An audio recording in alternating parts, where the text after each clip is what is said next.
دوسری جگہ اللہ تعالیٰ شانو فرماتے ہیں کہ یہ مخلوقات تم سے باہر کی ہیں، تم اپنی باڈی کے مخلوقات پر غور کرو کہ تمہارا جسم میری قدرت کی نشانیاں بتائے گا تمہیں کہ میں کیا ہوں، اور میں نے تمہارے ساتھ کتنی ہمدردی، کتنی شفقت اور کتنی رحمت کا معاملہ کیا۔ تمہیں جو کچھ ہونا چاہیے تو وہ سارا میں نے دیا تمہارے مانگے بغیر۔ تم مانگ بھی نہیں سکتے تھے کیونکہ تمہیں معلوم بھی نہیں تھا۔ ایک آسان سی مثال لیتے ہیں، ہم کو کھانا ہے، اس کھانے کے لیے نمبر 1 کھانا مہیا ہونا چاہیے، پھر وہ کھانا ہمارے منہ تک پہنچے۔ اس منہ تک پہنچانے کے لیے ہاتھ کا سسٹم ہے۔ یہ ہاتھ کا سسٹم تب کام کرے گا جب اس میں نرو سسٹم ہے۔ نرو سسٹم ایکٹیویٹ ہے، اس لیے ہم پکڑ سکتے ہیں۔ اگر نرو فیل ہو جائے گا تو ہاتھ بند ہو جائے گا، جیسے مرنے کے بعد ہاتھ گھٹ تو یہ چمچے کی طرح رہے گا، اسے اٹھا ہی نہیں سکتے۔ تو یہ جو ہاتھ کے اندر نرو سسٹم کام کر رہا ہے، یہ گویا اللہ تعالیٰ شانو کی ایک عجیب مہربانی ہے اور عجیب قدرت ہے۔ اس سے ہم نے لقمہ اٹھا کر کے منہ کے حوالے کر دیا۔ اب منہ کا ایک پورا پروسیس ہے، دانتوں کا کام چبانا ہے، اور پھر دانت بھی الگ الگ قسم کے بنائے گئے۔ سخت دانت دائیں بائیں رکھے، اور سامنے کے دانتوں کا کام ہے کاٹنا، اور دائیں بائیں کے دانتوں کا کام ہے کوٹنا اور اس کو کرش کرنا۔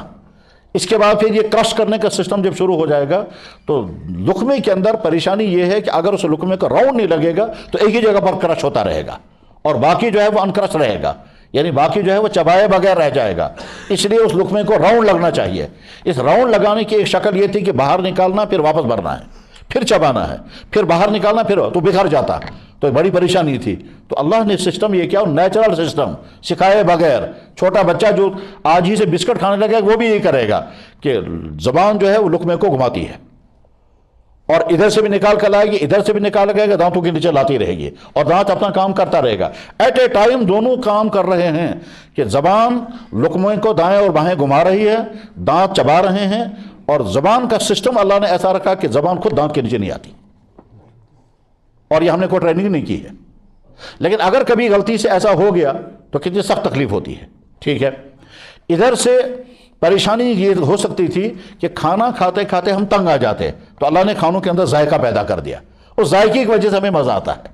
پھر ذائقوں میں خطرہ اس بات کا ایک ہی قسم کا ذائقہ سارے کھانوں کا ہوتا، تب ہم تنگ آ جاتے، جیسے بنی اسرائیل کے لوگ تنگ آ گئے تھے، من و سلوا کھاتے کھاتے تنگ آ گئے تھے۔ اور انسان کی نیچر میں یہ ہے کہ ایک چیز کھاتے کھاتے انسان تنگ آ جاتا ہے، چاہے وہ کتنی ہی پسندیدہ غذا کیوں نہ ہو۔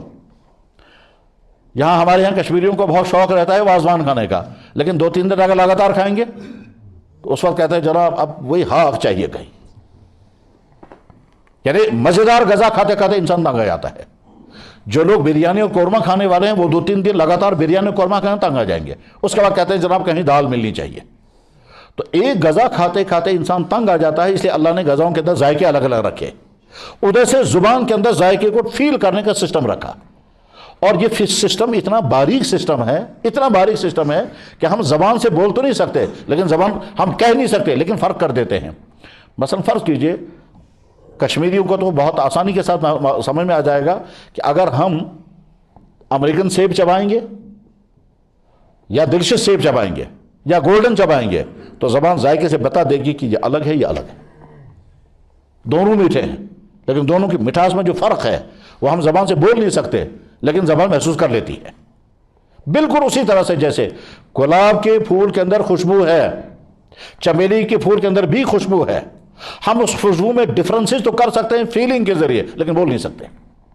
ہم یہ نہیں کہہ سکتے کہ گلاب کے پھول کی خوشبو یہ ہے، ہاں لفظوں میں اس کو ادا کرنا چاہتے نہیں، ہم سونگ کے بتا سکتے ہیں ہاں یہ گلاب ہے، اس کی خوشبو الگ ہے، اور یہ چمیلی ہے یا کوئی اور ہے، اس کی سمیل جو ہے وہ الگ ہے۔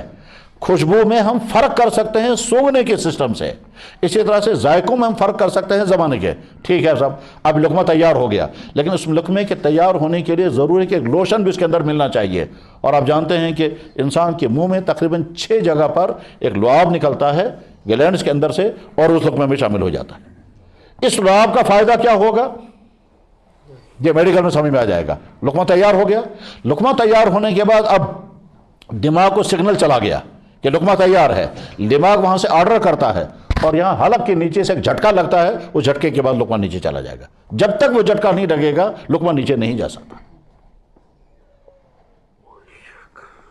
ہم سب یہی کر رہے ہیں، اور اس بیچ میں انسان کچھ اور بھی کرتا رہتا ہے، اور یہ اپنا سسٹم کام کر رہا ہے۔ ہم کھانا کھاتے ہوئے بات بھی کر رہے ہیں، موبائل پہ بات ہو رہی ہے، تبصرے بھی ہو رہے ہیں، چیزوں کو بھی دیکھا جا رہا ہے، دانت اپنے کام کر رہے ہیں، دماغ چیک کر رہا ہے لقمہ تیار ہوا یا نہیں، اور اس کا پھر یہاں سے جھٹکا لگے گا اور اس کے بعد معدے کے حوالے ہو جائے گا۔